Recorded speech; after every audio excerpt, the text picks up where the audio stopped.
Hey Dexter, so to prepare you for your trip to South Korea, I've made this video to teach you 5 new words that will help you better in your trip to South Korea. So the first term I like to teach you today is called line of sight.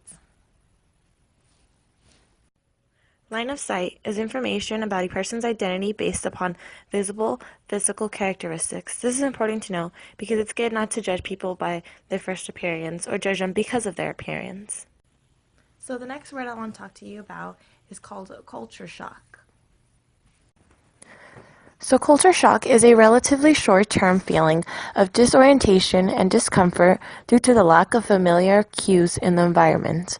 This can occur when you go to a new place like South Korea and you don't feel familiar with anything and you're in a different environment, and that can give you the feeling of discomfort, and in some ways it makes you feel homesick and it makes you want to be in an environment that you're familiar with and that you're comfortable with.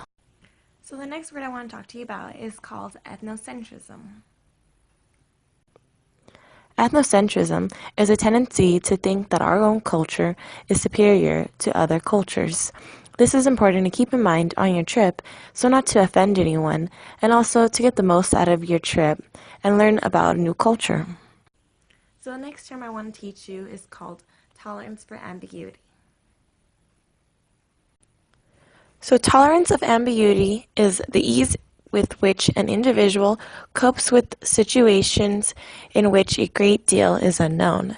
This is something that you probably will be going through in South Korea, not knowing much of the culture or the people, language, everything being fairly new to you. This is a good way to remind yourself that to be tolerant of all the things that you don't know and be open to everything that there is to learn there. So the last term I want to tell you about is called culture adaptation. Culture adaptation is a process by which individuals learn the rules and customs of a new cultural context.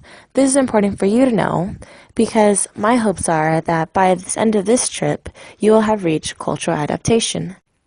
By reaching cultural adaptation, you will have learned the rules and culture of South Korea, making you more willing to return again and have another great experience.